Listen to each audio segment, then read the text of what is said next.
Hello students, आज हम class 11th का पहला चैप्टर पढ़ेंगे, पर्यावरणीय रसायन। वैसे तो ये आखिरी चैप्टर है, लेकिन हम सबसे पहले इसी से शुरुआत करेंगे। तो लॉकडाउन में होने वाली जो पढ़ाई है उसको आज से हम सिस्टमेटिक स्टार्ट करते हैं और स्टार्ट करते हैं पहली यूनिट पर्यावरणीय रसायन, जो कि हमारी बुक में है 14 यूनिट, 14वीं यूनिट, जिसका नाम है पर्यावरणीय रसायन। पर्यावरणीय रसायन का अर्थ होता है पर्यावरण में होने वाले रासायनिक परिवर्तनों का अध्ययन करना। अब ये पर्यावरण क्या होता है? पर्यावरण दो शब्दों से मिलकर बना है, परि धन आवरण। परि का अर्थ होता है परितः या चारों ओर, और आवरण का अर्थ होता है घेरा। तो हमें चारों ओर से जो आवरण घेरे हुए है उसे हम पर्यावरण कहते हैं। और इस आवरण में सभी चीज़ें आ जाती हैं, हमारे चारों ओर की वायु, मिट्टी, जल, पेड़ पौधे, नदियाँ, तालाब, पशु पक्षी, पेड़ पौधे सभी हमारे पर्यावरण के ही अंग होते हैं। तो अब हम देखते हैं पर्यावरण रसायन में हमें क्या पढ़ना है। सबसे पहले तो आप कॉपी और पेन लेके बैठ जाएं और सिस्टमेटिक तरीके से इस वीडियो को शुरू से आखिरी तक देखें। तो सबसे पहले हमें परिभाषा लिखनी है पर्यावरण की।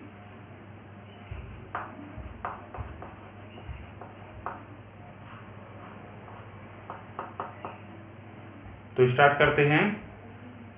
पर्यावरण दो शब्दों से मिलकर बना है, परि धन आवरण।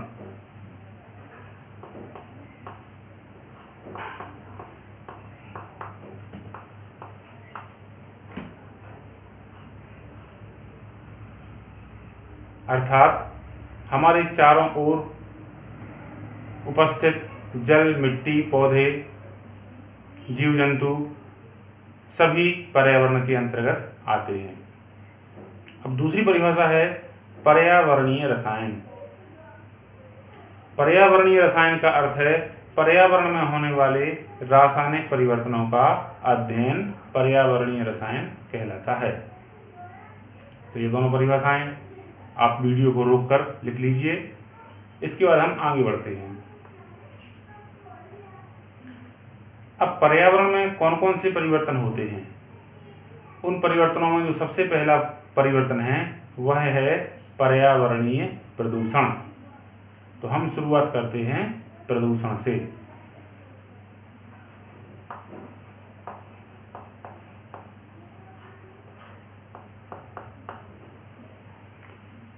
अब बात आती है ये प्रदूषण क्या होता है। हम ये शब्द काफी सुनते हैं। प्रदूषण का सामान्य अर्थ लगाया जाता है गंदगी। बात भी सही है। तो पर्यावरण की जो सिस्टमेटिक परिभाषा है, जो व्यवस्थित परिभाषा है, उसे हम किस प्रकार से कहेंगे? उसे हम कहेंगे पर्यावरण में होने वाले अवांछनीय परिवर्तन जो पृथ्वी पर रहने वाले जीव जंतुओं तथा पेड़ पौधों और मनुष्य के लिए हानिकारक होते हैं, उन्हें प्रदूषण कहते हैं। एक बार फिर से, पर्यावरण में होने वाले वे अवांछनीय परिवर्तन जो मनुष्य, जीव जंतु तथा पेड़ पौधों के लिए हानिकारक होते हैं, उन्हें प्रदूषण कहते हैं। और जिन कारकों की सहायता से यह प्रदूषण होता है उन्हें हम प्रदूषक कहते हैं।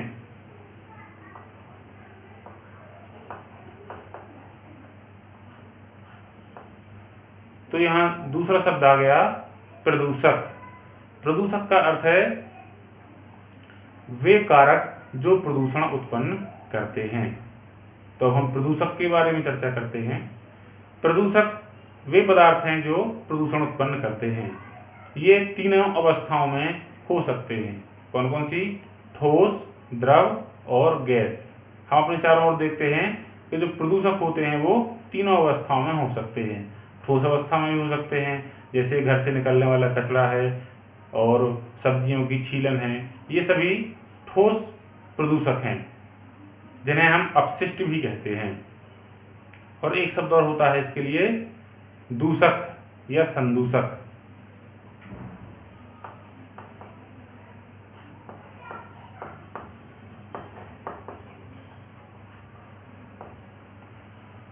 प्रदूषक के लिए इंग्लिश में वर्ड है पॉल्यूटेंट,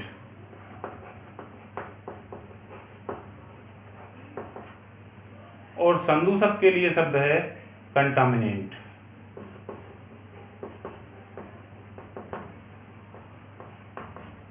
सामान्य तौर पर तो दोनों के अर्थ एक जैसे ही होते हैं, जहां इनका स्पेशलाइजेशन होगा या इनमें डिफरेंस बताना होगा तो हम आगे चलकर बताएंगे। अभी हम मानकर ये चलते हैं कि तीनों शब्दों का अर्थ एक ही होता है, प्रदूषक, दूषक और संदूषक। अब हम देखते हैं इनके प्रकार।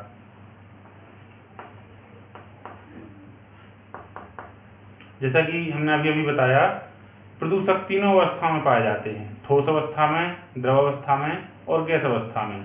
तो इस प्रकार प्रदूषक तीन प्रकार के होते हैं, ठोस प्रदूषक, द्रव प्रदूषक और गैसीय प्रदूषक।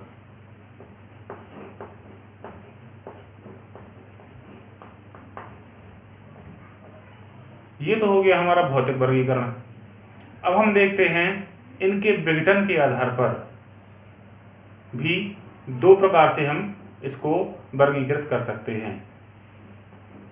तो विघटन के आधार पर ये दो प्रकार का होता है। पहला है जैव निम्नीकृत, जिसे इंग्लिश में कहते हैं बायोडिग्रेडेबल, और दूसरा अजैव निम्नीकृत या नॉन बायोडिग्रेडेबल। तो सबसे पहले हम देखते हैं बायोडिग्रेडेबल या जैव निम्नीकृत।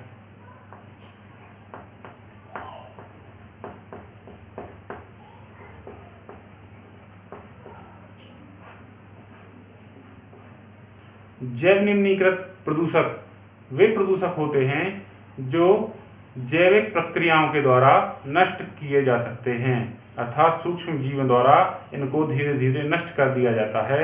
ऐसे प्रदूषक कहलाते हैं जैव निम्नीकृत प्रदूषक या जैव निम्नीकृत अपशिष्ट। जैसे कि घर से निकलने वाले कचरा है, कोयला, राख, सब्जियों और फलों के छिलके, ये सारे जो अपशिष्ट या प्रदूषक हैं ये कहलाते हैं जैव निम्नीकृत प्रदूषक, जो कि जीव जंतुओं या सूक्ष्म जीवों द्वारा नष्ट कर दिए जाते हैं और एक निश्चित समय इनकी एक जीवन काल होता है वो बहुत छोटा होता है और ये शीघ्र ही प्रकृति में नष्ट हो जाते हैं। दूसरा होता है अजैव निम्नीकृत।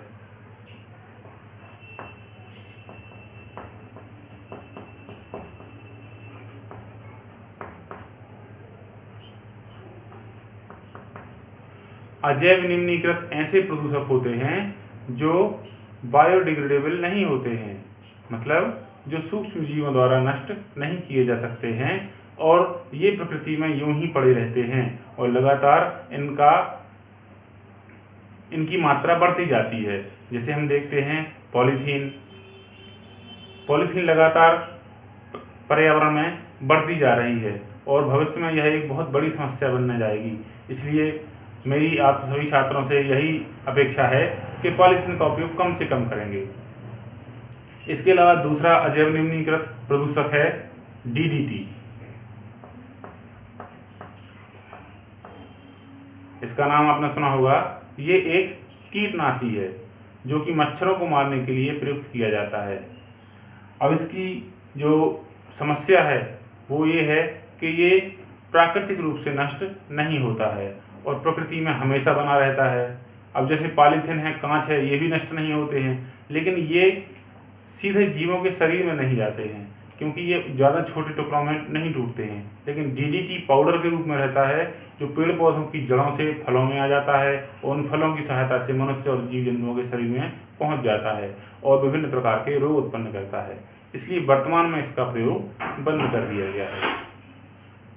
तो इस प्रकार हमने देखा कि प्रदूषक दो प्रकार के हैं, जैव निम्नीकृत प्रदूषक और अजैव निम्नीकृत प्रदूषक। एक और इसका वर्गीकरण होता है प्रदूषकों का। उस आधार पर भी प्रदूषक दो प्रकार के होते हैं, पहला प्राथमिक प्रदूषक और दूसरा द्वितीयक प्रदूषक।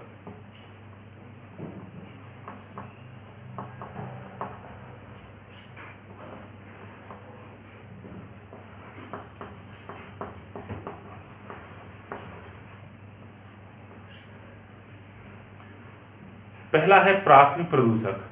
प्राथमिक प्रदूषक वह प्रदूषक कहलाते हैं जो प्रकृति में किन्हीं भी जैविक क्रियाओं या मानवीय क्रियाकलापों के द्वारा उत्पन्न होते हैं, उन्हें कहते हैं हम प्राथमिक प्रदूषक। जैसे चिमनियों से निकलने वाला धुआं, घर से निकलने वाले अपशिष्ट पदार्थ, ये सभी कहलाते हैं प्राथमिक प्रदूषक। लगभग सभी प्रदूषक प्राथमिक प्रदूषक के अंतर्गत ही आते हैं। दूसरा है द्वितीयक प्रदूषक। द्वितीयक प्रदूषक वे प्रदूषक कहलाते हैं जो प्राथमिक प्रदूषक के आपस में रासायनिक अभिक्रिया करने से बनते हैं। तो क्या कहलाएंगे द्वितीयक प्रदूषक? वे प्रदूषक जो प्राथमिक प्रदूषकों के द्वारा ही उत्पन्न होते हैं या प्राथमिक प्रदूषकों के आपस में क्रिया करने से जो नए प्रदूषक उत्पन्न होते हैं उन्हें हम कहते हैं द्वितीयक प्रदूषक। और उनका सबसे अच्छा उदाहरण है PAN।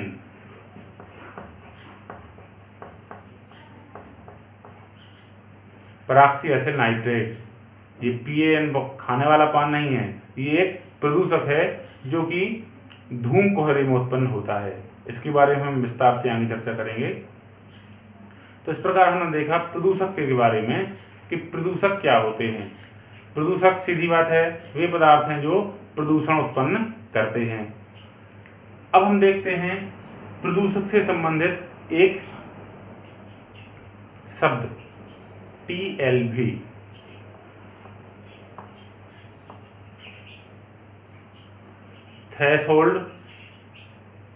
थ्रेशोल्ड लिमिट वैल्यू, देहली सीमा मान।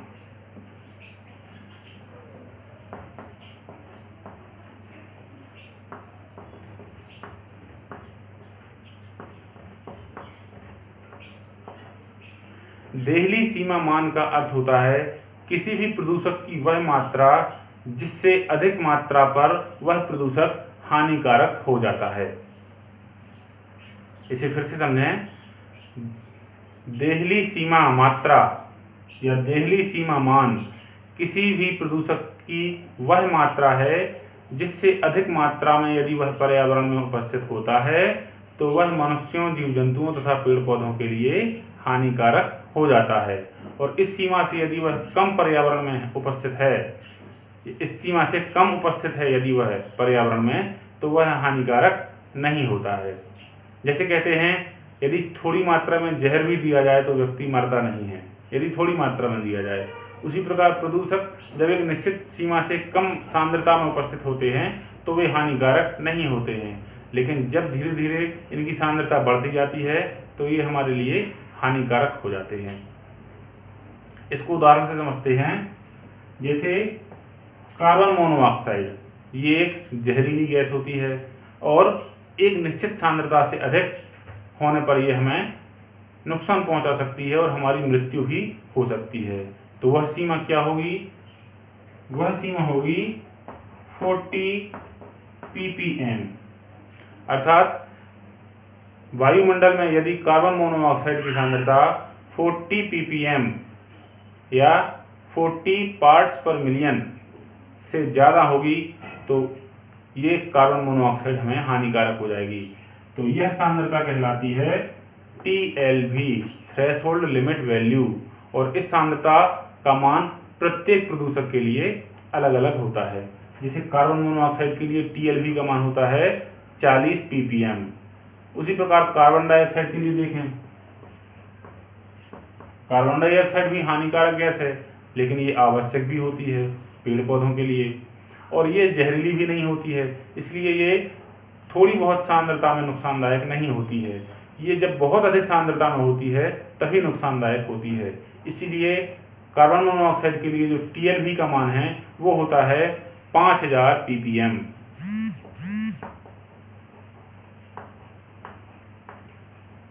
और 5000 ppm से अधिक सांद्रता पर यह हमें हानिकारक होती है।